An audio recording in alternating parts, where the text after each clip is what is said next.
Morning పెట్టుకురే hello నాయ్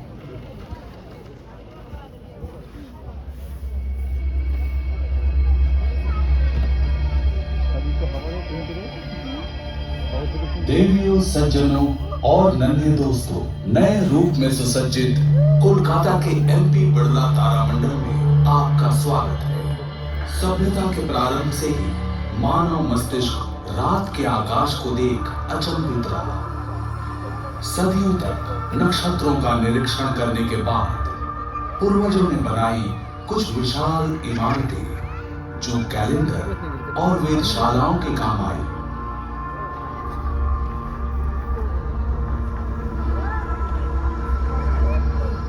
England में लगभग 4000 साल पहले निर्मित स्टोनहेंज संभवतः अंग्रेजों की वेधशाला ही थी।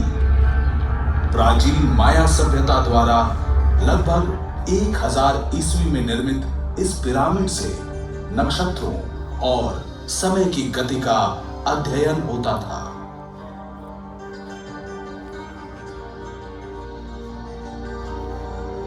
लेकिन विज्ञान और तकनीक के विकास ने महाकाश के बारे में हमारी पुरानी सोचों को बदल दिया।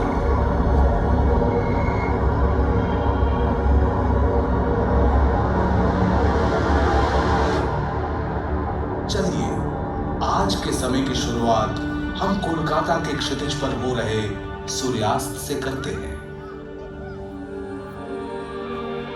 संध्या काल का आकाश हमें संकेत देता है आने वाले अंधकार का।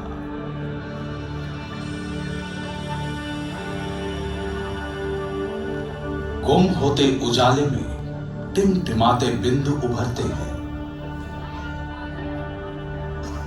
जल्दी ही हमें रात्रि का शानदार आकाश दिखने लगेगा।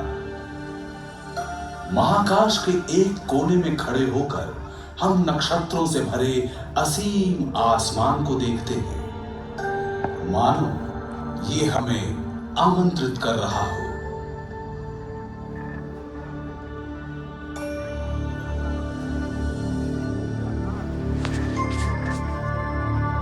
अगर हम गौर से देखें तो पाएंगे कि कुछ तारे जरा बड़े हैं और दूसरों की तरह टिमटिमाते भी नहीं हैं। सदियों पहले हमारे पूर्वजों ने देखा कि ये तारे एक वक्राकार पथ में आगे बढ़ते रहते हैं। हर रात, महीने दर महीने, प्राचीन ग्रीक पर्यवेक्षकों की नजर में ये थे घूमने वाले गतिशील ग्रह।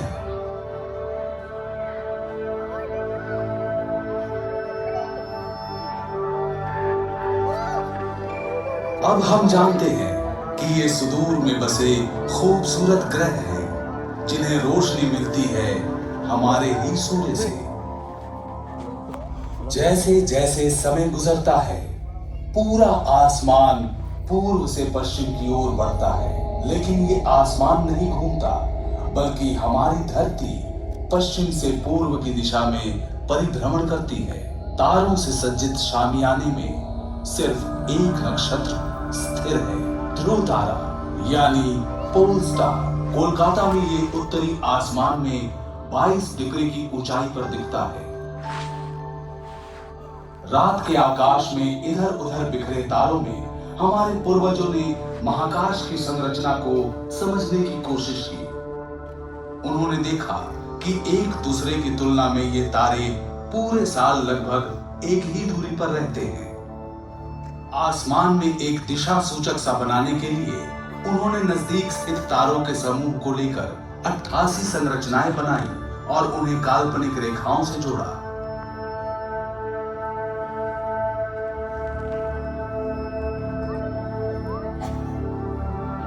मनुष्य ने अपनी विलक्षण कल्पनाओं द्वारा इन बिखरे तारों को जानी पहचानी आकृतियों से बदल दिया, जिन्हें तारामंडल कहा गया। ये प्राचीन नक्शे सदियों तक मानव को दिशा ज्ञान, सामुद्रिक यात्राओं और समय काल के अध्ययन में मदद करते रहे। इन तारामंडलों को लेकर मिथकीय कहानियां गढ़ी जाने लगी और महाकाश पर्यवेक्षकों ने उन्हें मौसम परिवर्तन, बाढ़ और फसलों की बुआई और कटाई से जोड़ना शुरू कर दिया। रात को दिखने वाले तारामंडलों में से सबसे स्पष्ट है कालपुरुष अर्थात ओरायन। तारों को आपस में मिलाकर जो आकृति बनी वो था ग्रीक मिथक का महान शिकारी ओरायन।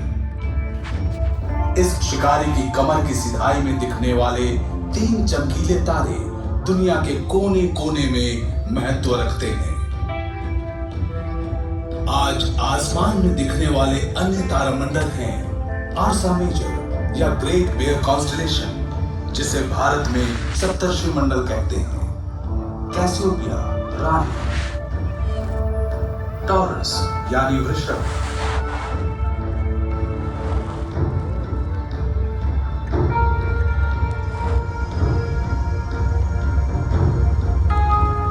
सिग्नस यानी हंस। तकनीकी विकास के साथ मनुष्य की नजर अब तारों से भी आगे है। महाकाश के अंधेरे भरे असीम और सुदूर इलाकों तक, जहां आंखें नहीं देख सकती,